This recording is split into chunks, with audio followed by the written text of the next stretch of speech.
Hello, I'm JC Hanley, President of the Student Alumni Association. Thank you for joining us today for the second installment of our new webinar series, Three Torches. The university's motto, Vires, Ares, and Mores, is represented by the three torches appearing in Florida State University's seal and symbolize the principles upon which the university was founded. As many of you know, these ideals stress the development of mind, character, and physical well-being, and have guided us in selecting the conversations we will present in the upcoming series. Throughout the series, we will feature experts within the university community and highlight not only the value of a degree from FSU, but also relevant topics in research, education, advocacy, service, and more. In celebration of Women's History Month, we are excited to feature the Jim Moran College of Entrepreneurship and 7 distinguished female entrepreneurs who are leaders in their industries and who embody the values of FSU. As you are watching, I encourage you to submit any questions you have for our presenters using the Q&A feature. Our host for today's webinar is Dr. Susan Fiorita, Dean of the Jim Moran College of Entrepreneurship, which was made possible through the generous gift of $100 million from the Jim Moran and Jim Moran Foundation.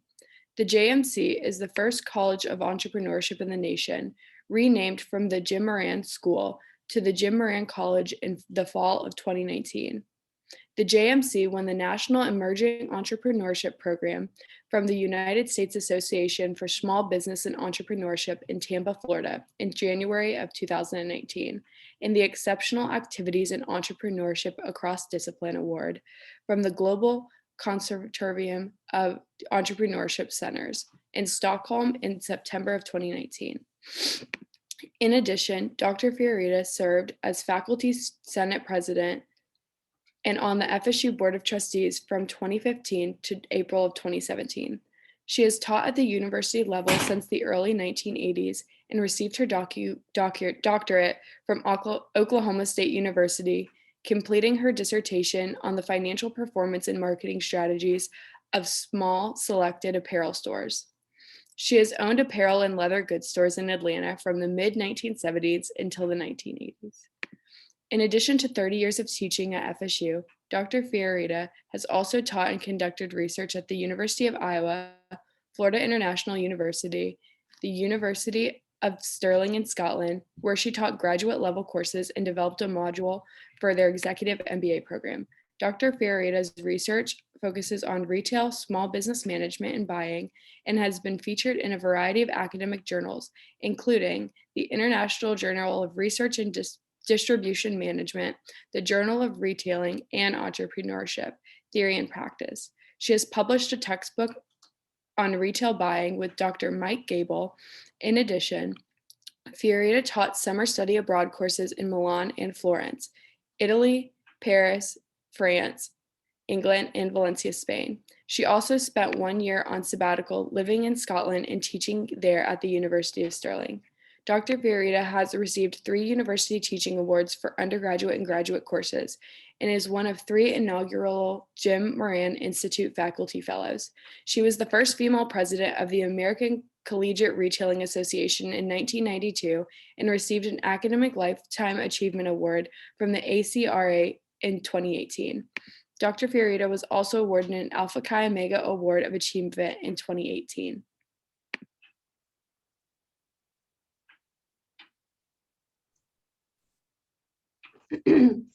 Thank you so very much for that kind introduction.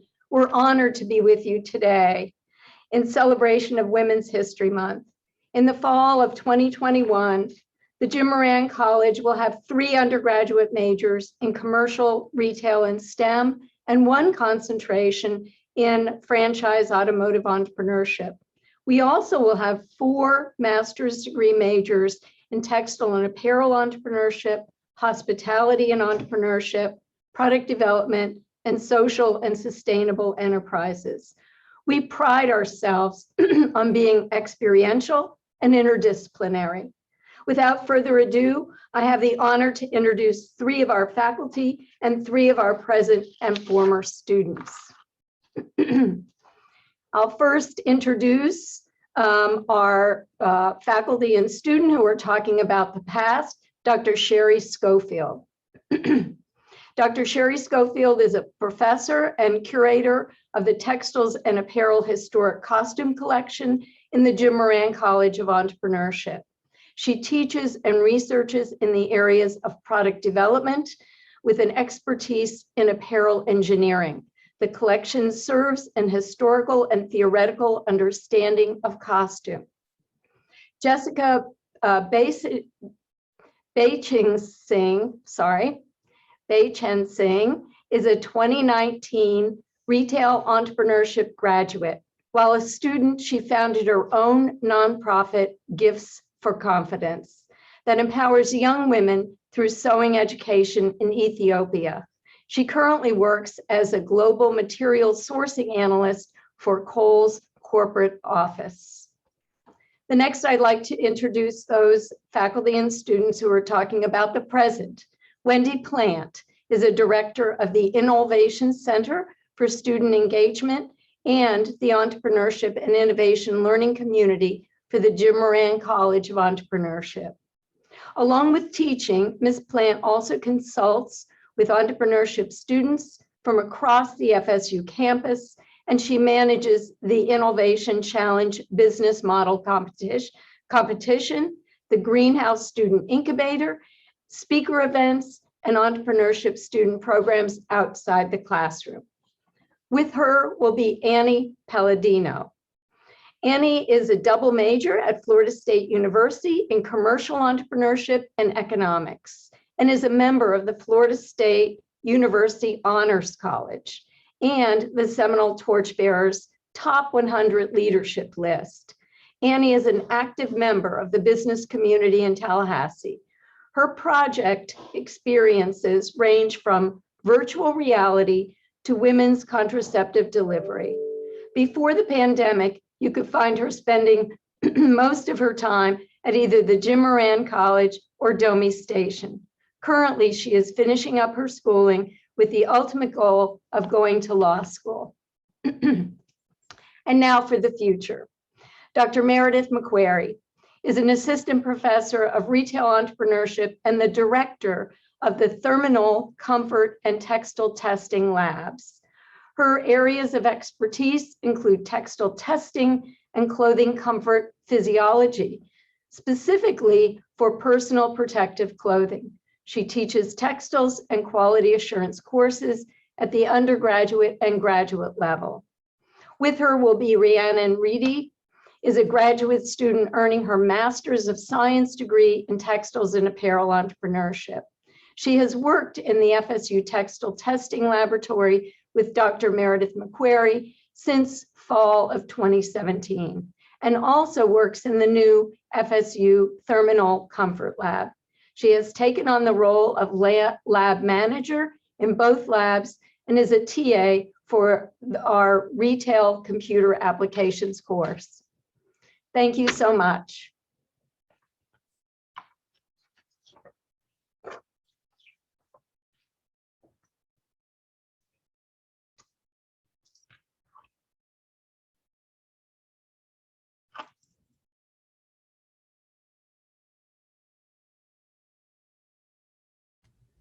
I guess I can unmute myself. I thought I needed to be unmuted.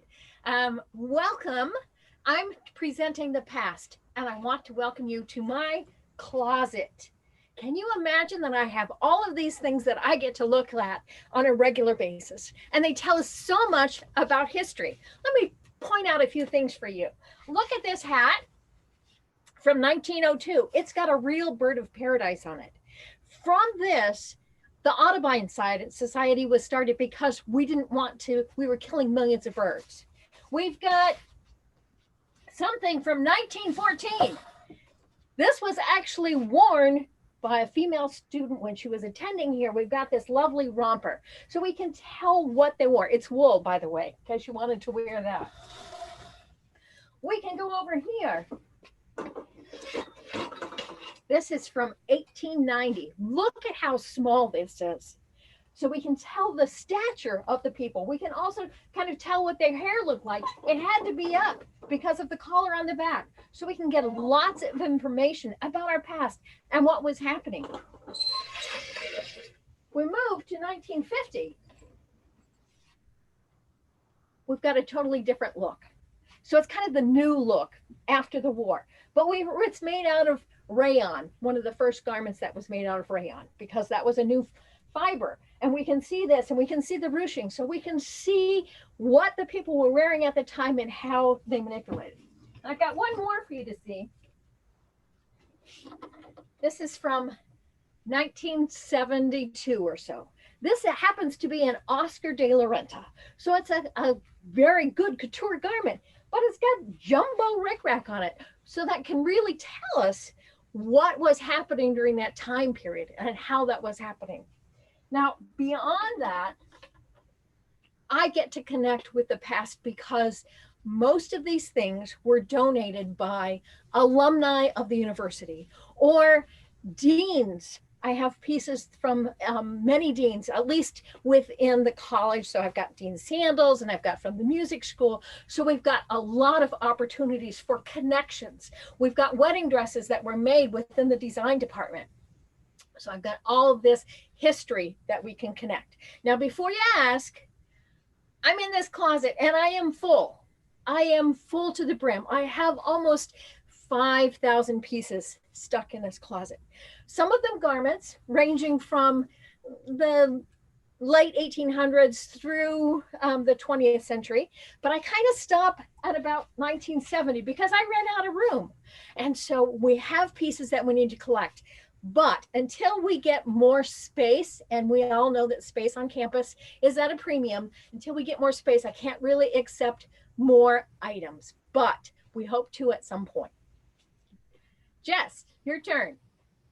Hello, everyone. My name is Jessica, and I am the founder of Gifts for Confidence, which is a 501c3 nonprofit that focuses on empowering young women in Ethiopia through sewing education.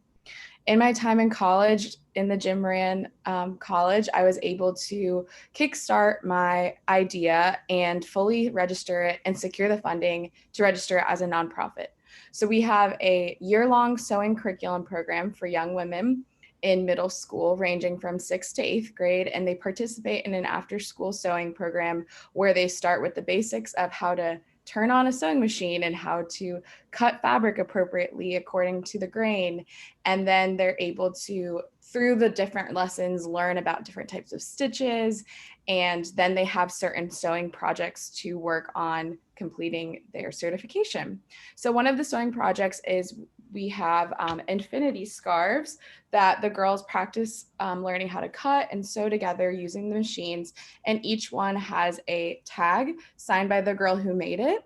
And we actually sell these online at giftsforconfidence.org as a way to generate revenue for the program. And it also teaches the girls about learning how to sew an actual item and then how to sell it. And so we have within our curriculum, we have financial literacy training, and we also have the ability to teach them about entrepreneurial foundations as well. But I definitely want to highlight my support that I received through the Jim Moran College when I was a student and obtaining the funding through the Innovation Challenge to really kickstart this idea, as well as being able to meet with different professors and learn more about social entrepreneurship and about micro savings and microfinancing, and just really able to set the foundation for what I want the future of Gifts for Confidence to look like. But ultimately, also in being a retail major, I was able to bring my passion for product and my passion for giving back and making an impact for young women through Gifts for Confidence. And so ultimately now working at Kohl's corporate office on the materials team, I'm only able to greater increase my scope of product and materials in order to eventually continue running Gifts for Confidence and making an impact in Ethiopia and hopefully in other countries in the future. So thank you so much, and I'll pass it off to the president.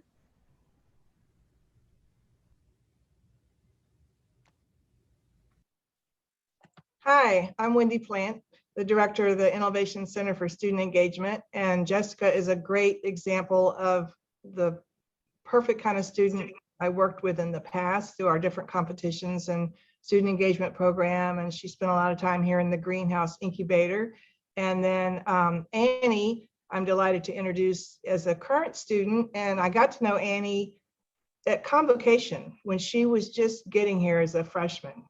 I was at the Jim Moran College table, and she came right up and she had an awesome idea for a business that she wanted to get started with. And I've rarely seen so much energy and passion, and to see her blossom and develop during her time here has been very exciting for me. And so I will let you hear from her what her experiences here at FSU and with the Jim Moran College and what she's planning to do next. So take it away, Annie. Thank you so much. And I too remember that. I was just thinking about how nervous I was at freshman orientation and seeing the Jim Moran table and basically asking at the time to be in the incubator program because I knew about it. I was very excited. But one of the biggest things I learned from the program was that I wanted to go to law school. And that is something I did not expect from a program that is designed to teach students how to run businesses. So in the Jim Moran College, I worked on 2 projects as well as helping students with presentations. I've worked in virtual reality and storytelling, and I have worked in women's contraceptive access. And I learned a lot of what I liked. And I learned even more about things I thought I was interested in and did not like. I think that is one of the most underrated aspects of this program, is that unlike other majors, we are able to see different aspects of business in a more broad sense, allowing us really to understand what aspects we want to specialize in. I, for instance, learned I love analytics and dislike marketing. From this experience, I really realized that presenting and telling stories is my passion. And I really attribute all of that to the business community in Tallahassee and the Jim Moran College for allowing me to work with professors, allowing me to ask questions. I spent a lot of time, especially my freshman year, in the Jim Moran greenhouse, attending seminars, practicing for grant presentations. I am a 2-time recipient of the Jim Moran microgrant, once for creating a virtual reality demo, and the second for creating a marketing plan for women's contraceptive access. And through this, I was really able to understand how a business asks for funding. So looking back from that time where I was a freshman in orientation, I didn't really understand what I was asking. I thought I was asking to be put in a program that helped students develop businesses, and in a way I was. However, what I got out of that was a lot more. I got out of it a rigorous training in being able to understand how businesses work, and furthermore, being able to understand how to avoid sunk costs, which I believe is very important. I was able to identify when something wasn't working and was able to have the support from faculty to admit that I was wrong and to move on and innovate further. And I think that's the biggest thing I've learned in my now 3 years with the program. That's great. Well, I think you and Jessica both are really great examples of taking advantage of resources. You both knew what you wanted, and we put a lot of things out there, and not every student follows up on taking advantage of them. And both of you did, and I think it's really helped you get to where you are today. So I'm glad you're both on this today as a good example of our powerful women that have been in the program. Thank you. So I think we're ready to move on to the future now.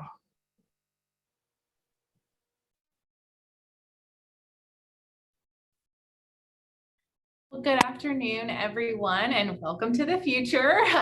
We are going to tell you a little bit about what is sitting behind us here, but I am Dr. Meredith McQuirrie, as Dean Fiorito introduced. I'm an assistant professor in the Jim Moran College. My area specifically, broadly speaking, would be textile science, and more specifically speaking, as or sitting in this lab here would be clothing comfort physiology. So where are we? We are coming to you from the latest and greatest lab on campus. I'm going to make that claim. And one of the many exciting new ventures in the college, and this is the Thermanol Comfort Lab. I don't know if you caught that play on words there. It would typically be the Thermal Comfort Lab, but we had to put our Seminoles in there. And so this is home to a brand new state-of-the-art, what we call a sweating thermal mannequin. And yes, he does sweat. And this is Andy in particular. We're still working on his FSU nickname also. We're hoping to have help from the alumni and FSU community on that soon. But he is one of 9 Andy dynamic thermal mannequins in the world.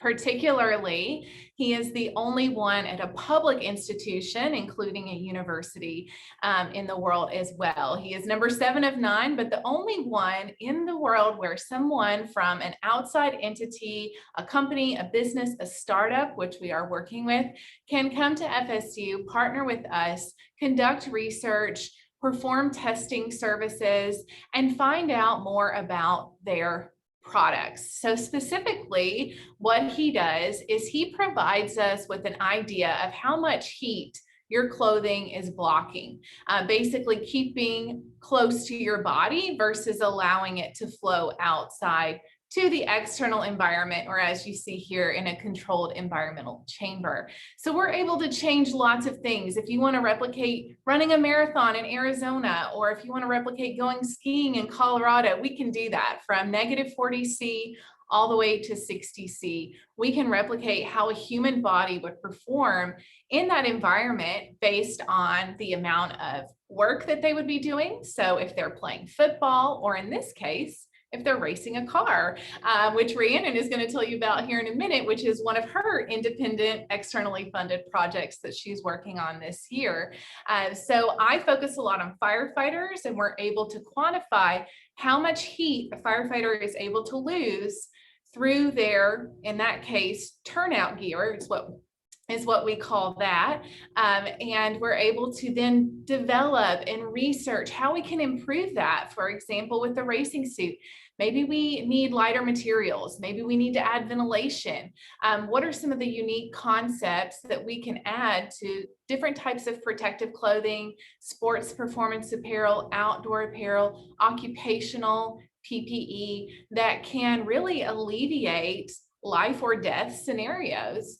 For firefighters, 50% of their fatalities are due to overexertion, heat strain, cardiovascular events. Those are the type of events that this mannequin allows us to help innovate through products and prevent. So it really is a health and safety component.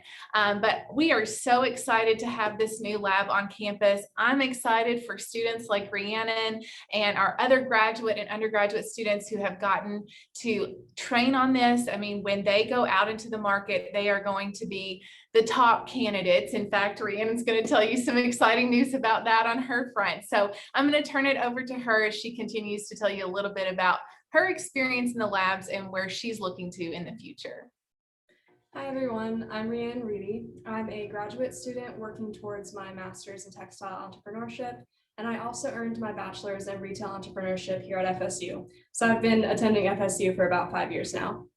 I had the opportunity to get involved in research during my sophomore year through the Undergraduate Research Opportunity Program, or the Year Out program for short, which is a program aimed at matching freshmen, sophomores, and transfer students with a researcher, either a PhD candidate or a faculty member, so that they can get research experience. So I've been working in the FSU Textiles lab ever since then. During my time in the lab, I've been able to work on projects that deal with finishes for athletic apparel, product durability, firefighter turnout suits, and also just general industry testing with our partners that want to send in their items for durability testing or whatever other feature they want to quantify and understand a little bit more. These experiences have helped to prepare me for careers in product development, textile testing, or even sourcing. I've moved into the new thermal textile testing lab as well, or the thermal comfort lab, where I help to run tests using Andy and have even been awarded a grant for my own research regarding the thermal comfort of automotive racing gear, which you can see on Andy currently. He's wearing a racing suit, and this specific research means a lot to me, as my dad was a race car driver. So it's really interesting for me to be able to bring this back into my own work. I currently serve as the lab manager in both labs, which has helped me to get more of leadership experience managing the other students within the lab. And this lab, as well as the Moran College of Entrepreneurship, has given me the opportunity to travel to Cleveland, Greenville, and even Las Vegas a couple different times in order to present my research and even publish a couple papers at this point. So I'm very excited to move into the future of my career. I already have a few prospects in both academic pursuits for PhD programs, as well as a couple job offers within the industry. So thank you to the College of Entrepreneurship, and I'm really excited to go forward. Yes, and we're so excited for Rhiannon. She's being very humble, but like she mentioned, her connection to me, the faculty member, was through that undergraduate research opportunity program. So similar to Annie's experience with just taking that leap of faith and going up and asking about a program, I really always encourage students, as soon as you can, as soon as you arrive at FSU, get involved in extracurriculars, get involved in opportunities where you can meet faculty and work with them, because Rhiannon is a perfect example, along with Jessica. I had the honor of being Jessica's professor as well. These students are really great examples of taking advantage of those opportunities that come your way. So.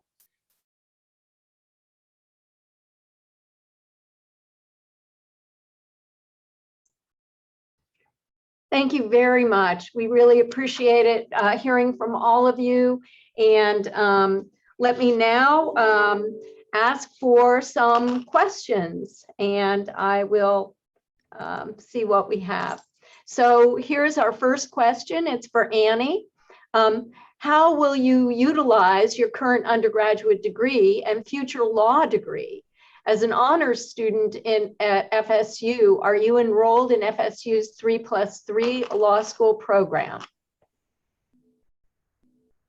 So currently I am not.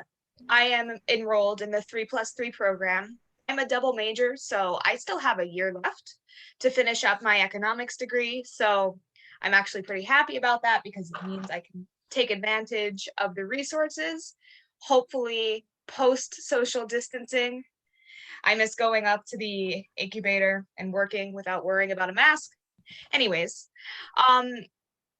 in the future, first, I plan on leveraging my experience with data analytics in business, especially with the combination of economics and the commercial entrepreneurship degree.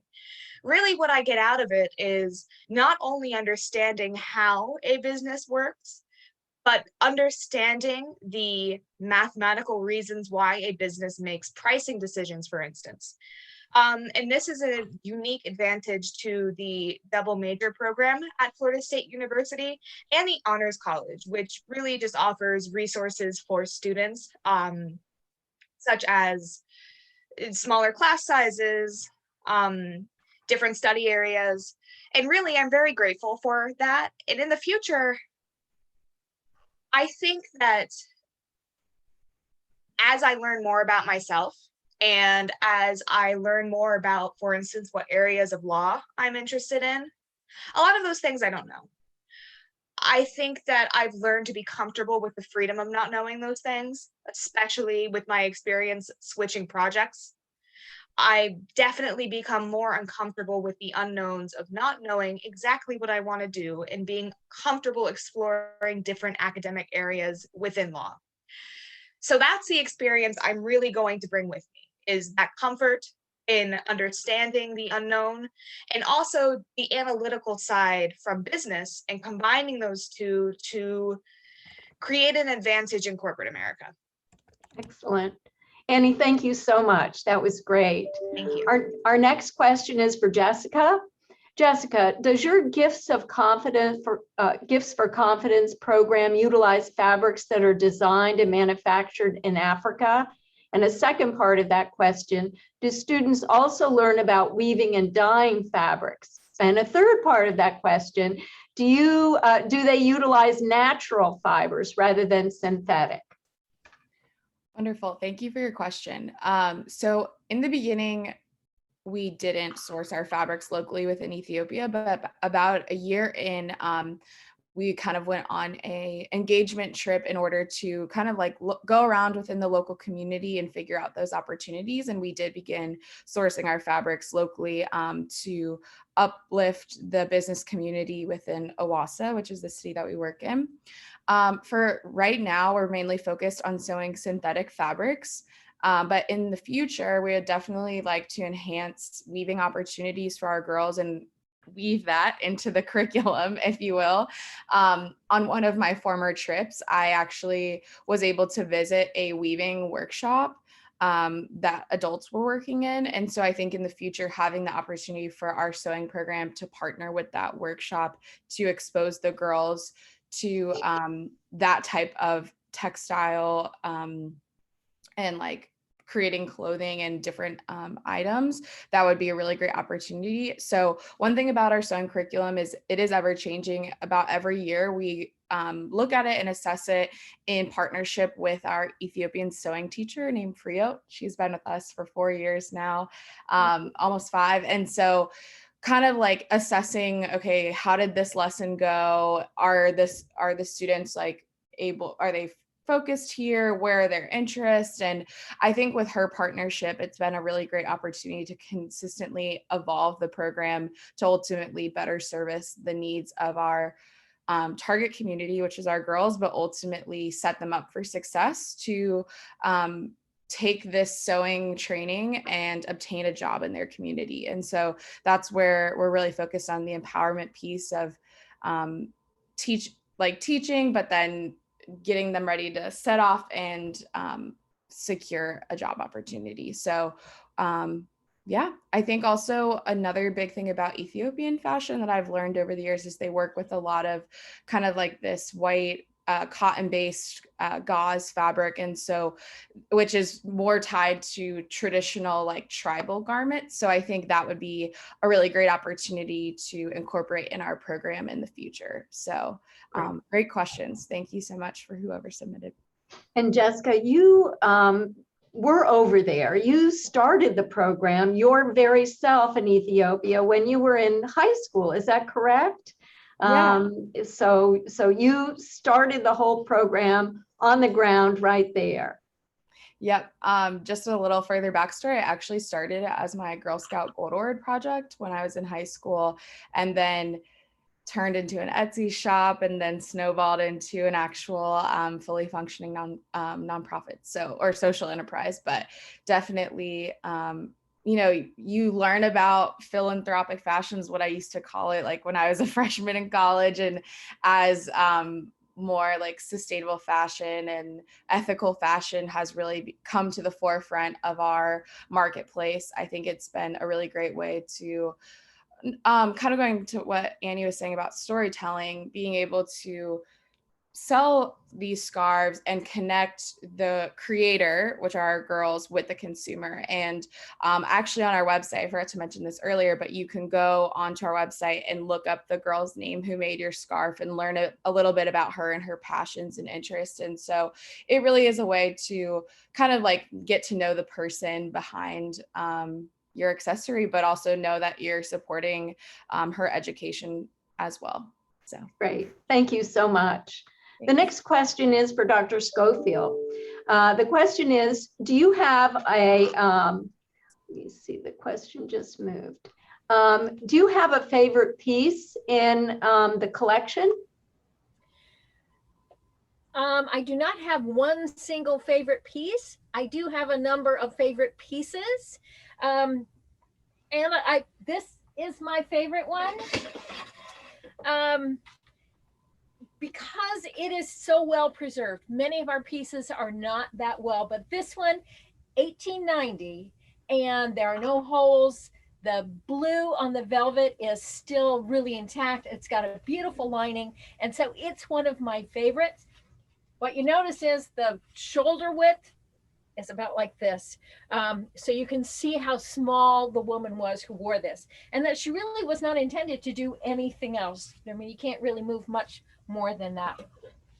I do have other pieces that are favorite for reasons that may not show very well. There's one that's hand crocheted. So it doesn't look that fantastic, but I love the fact that it was donated and it was hand crocheted. I've got a piece back here, which we know was worn by Lauren Bacall. And that just connects me to it as well. So I've got a number of different pieces that I like. We've got some seminal garments that I like to showcase as well. So not one piece, but a lot. And if you were interested in coming, you could set up an appointment. I would be happy to show you what we have in our space. Thank you, Dr. Schofield. One more question for you. Does FSU highlight items from your collection on campus anywhere that people can view them?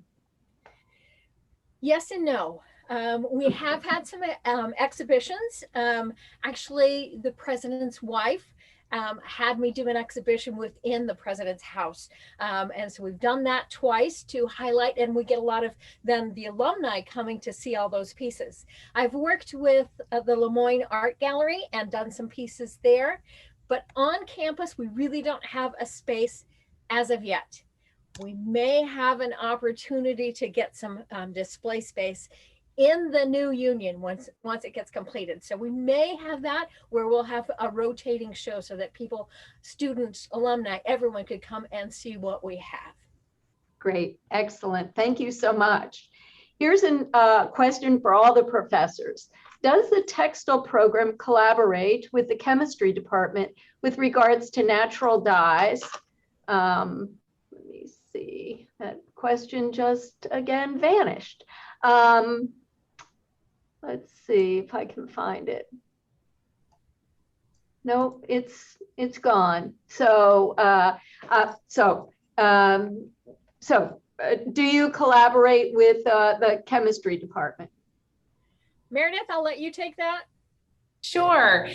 So I do not specifically currently collaborate with anyone over in the chemistry department specifically, but I have in the past collaborated with and continue to collaborate with faculty members all across campus, from our High Performance Materials Institute to our College of Engineering to our Mag Lab to exercise science. And in particular, we are working on right now with one of our colleagues in the Moran College of Entrepreneurship, Dr. Jeff Whalen. We are working on a project where we're looking at shielding pacemakers and internal defibrillators from a new, very popular, I won't say the name, but you all may be carrying one currently, cellular device that hit the market recently that is using a pretty high powered magnet to do that wireless charging. And now that's causing a problem. So we're collaborating with people in healthcare and the College of Medicine to be able to use a textile to solve that real world problem. So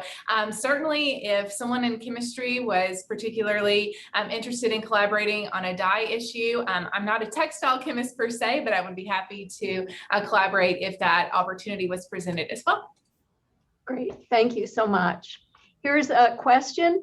How is the great diversity of sweating hamper the results of, how's the great diversity of sweating hamper the results of your research? Some of us sweat profusely, others none, no matter how hot it is. That is a great question. For our purposes, we really rely on some very popular, validated, previously published articles known as body sweat mapping studies. In fact, I've used them extensively to try to determine where to place vents in a garment for potential heat loss improvement and to reduce the heat-related illnesses. And those studies, again, are based on a sample of a population of the general general population, or in some cases, if we're studying firefighters, we might try to see if we can find a body sweat mapping study that was taken from that specific occupational population. We can pre-program and we can set and change Andy's sweat at any time. So he has two operating modes, one in which we basically say, here is his sweat rate for all 35 zones. So he has 35 individual zones and we can control the sweat rate in each of those. He also turns into a human in the sense that we can say, this is how hard you're working, and set a metabolic rate. For example, we had another graduate student in here last week who's doing an independent study looking at different high-end versus low-end athletic leggings. And so she was replicating a yoga setting and also a weightlifting setting. So we were changing the metabolic rate for both of those. And then he sweats according to that metabolic rate, according to the environmental conditions. So thankfully, Andy takes a lot of the guesswork out of that for us in some cases. And then in other cases, it really depends on the clothing we're putting on him. Also in his basic functionality, it's always better a little bit to oversweat than to undersweat. We would rather be err on that side. Of course, we really want to be in a happy medium. But for example, when we're testing things like racing suits and structural firefighter turnout gear, they're going to be sweating a lot, right? So that's going to look a little bit different than, you know, if you were going to the gym or, you know, wearing more consumer apparel as well. So it's really based on the clothing that's worn. It's based on those body sweat mapping studies. And it would be interesting if someone in, you know, healthcare or physiology wanted to come over and partner and look at different, you know, sweating patterns for various populations as well. But yeah. Thank you so much. We have one more question and comment. First of all, this person said, congratulations on the acquisition of the new mannequin in the lab. So exciting for the Jim Moran College and FSU. How would a student interested in learning more about the lab, working in the lab, go about getting involved? Yeah, that's a great question. So definitely you could reach out to me. My contact information is on our Jim Moran College FSU webpage. You could just send me a direct email. I would say you could call that office number, but with COVID, sometimes I'm in there and sometimes I'm not. So an email is probably the best way to reach out to me. And, you know, if a student would like a tour, we're happy to do that. I have 5 students currently working in the lab as lab technicians, and Rhiannon as our lab manager. But we have other students who, like the one I mentioned, is in here doing independent studies, so on and so forth. So there's lots of opportunities to get involved, not only in this lab, but also our textile testing lab and other opportunities within the college also. Perfect. Thank you so much. Another question for Jessica. How do you research the fabrics or the textile mills remotely? Or how has your work changed in the remote posture? Thank you for this question. So right now we're continuing to stay with our fabric business that we currently work with. So probably on the next opportunity to travel, that's where we'll definitely have those like face-to-face conversations. Hopefully next year, we'll see. But as far as working remotely, definitely staying in contact with our direct like nonprofit partners, as well as our teacher. We connect via Facebook Messenger chat, actually. So that is how we've maintained. Also, our program has recently relocated to a local feeding center that is ran by our nonprofit partner that's also on the ground in Ethiopia. So just continuing to maintain social distancing in that realm as well for the students. Also around textile mills, I do work with them at my job at Kohl's and on the global materials team. And so we're negotiating large fabric contracts for all of our different programs that we run at Kohl's, from like flannel perspective to legging fabric, like you name it.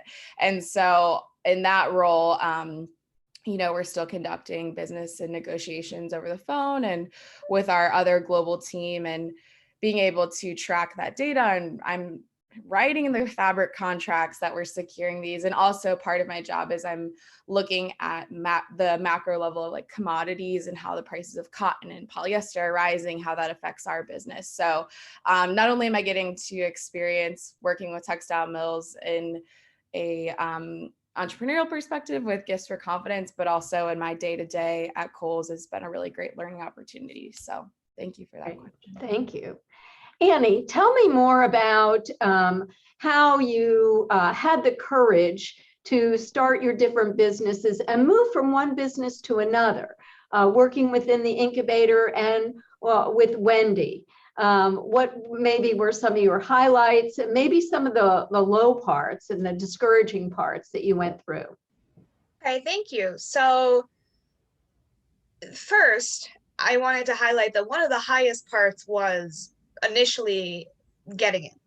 That was a very exciting day. I remember the process of onboarding was interesting because the initial learning I had to do about summarizing business models using the business model canvas, which the Jim Moran College uses a lot, but I previously had not seen.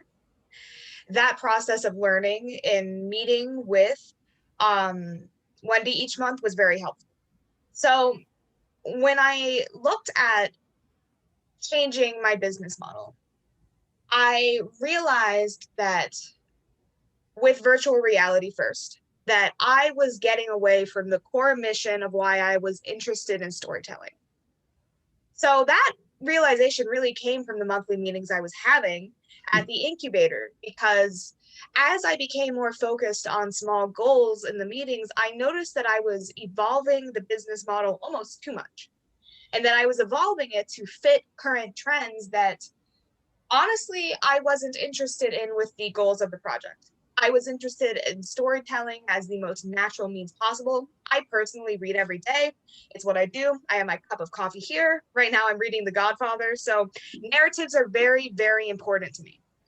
And I noticed as I was going along that I was losing that key interest in narratives. So then that was my freshman year. Technically, I was a sophomore at the time. I came in with credits. But once I was actually in the Jim Moran College in the commercial entrepreneurship program, we had our experiences in entrepreneurship class, which is divided in between two segments. The first semester, we have one professor, and the second semester, we have another. And that's really when I became interested in women's contraceptive access, because that was an issue that was affecting a lot of people around me, and it was affecting how I view the world and how I view myself. And really, my entire time in the Jim Moran College was just an exploration of issues that interested me. That's really it. It was kind of almost selfish in that sense, is that I wanted to serve other people, but I knew I could only do that through issues that interested me. That's how I am at service to the world. Great. So really, when it comes to courage, I just wanted to keep going. I really didn't want to leave the program. I wasn't as interested in virtual reality anymore. And I still wanted to be a big part of that community. I really enjoy it. So it was the meetings every month, and it was wanting to stay and wanting to continue learning that kept me going. Excellent. Thank you so much. Thank I you. have another question for Dr. Schofield. You mentioned that some of the pieces in the collection are from the 1800s. Have you encountered any pieces that were found to contain mercury or arsenic that produce the beautiful green hues in some of the dresses that were found to be extremely toxic to the wearer? If so, what did you do with them? I have not found any. What we have most of is shattered silk, because many of the garments during that time were made from silk, but they were lightweight. So they put metallic salts into the black dye. Most of my garments are black during that time period. And they put that in, which really degraded the silk. There's nothing we can do about it except try to support it. We can't do anything. That did not harm the wearer at all. So I have not found any mercury.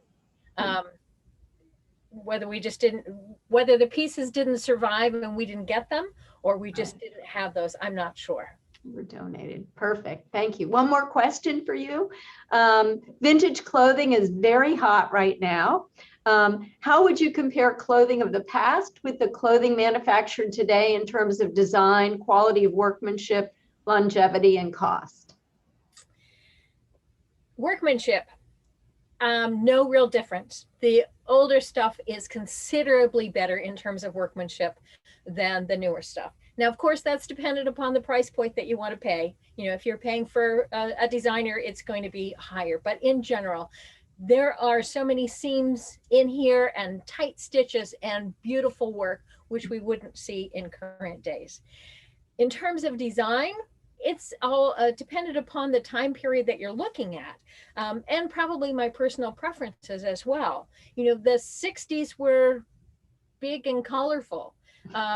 Maybe not my choice right now, but current day, we do not have that same direction that we had during other time periods. We don't have a 2020 look, other maybe than leggings and jeans, but we really don't have that same aesthetic look that we used to. It is eclectic. There's a whole lot more accepted. So did I answer all of the questions? Yes, you did. So thank you. The workmanship and the quality and the style and all of that in comparison. So we do have a fabulous collection in the Sandals building. It is under lock and key because it's we have to be very careful. As you noticed, Dr. Schofield wore gloves when she was touching them. So we're not allowed to touch any of the garments because there's oils in your hand and we want to make sure to preserve them. She's also photographing every single piece that we have in the collection and is putting it on a CD or whatever type of technology by the time we get done will be available, and we want to make it available to the outside. So Dr. Schofield has multiple roles in handling our costume collection, but we really appreciate it. Thank you also to Jessica for all of your great information on what you've done as a student here. And we love that you've gotten a job in a wonderful company that is leading to your interest in textiles. Thank you, Annie, for your great insight into moving and changing several times in what you've wanted to do, and our college supporting you with the help of our faculty as Wendy Plant and several of our other faculty who have helped to mentor you. And then our future, we have so much to look forward to in our textile testing labs. And we really appreciate your time, Meredith and Rhiannon. Thank you for letting us into your home with Andy there in the chamber. Thank you so much. So I'll turn it back over to our great hosts here at the Alumni Center for their final words. Well, wonderful. Thank you all so much for taking time to share your experiences and expertise with our alumni and friends. Join us for our next Three Torches webinar on April 22nd, featuring the Dedman College of Hospitality. We encourage you to join us for our spring homecoming beginning April 5th. The week will be filled with homecoming traditions, including a reverse homecoming parade, the spring football scrimmage, and the Garnet and Gold 4-miler race. Visit the Alumni Association's calendar of events page at alumni.fsu.edu/community/events to learn more. Thank you all for joining us today, and go Noles.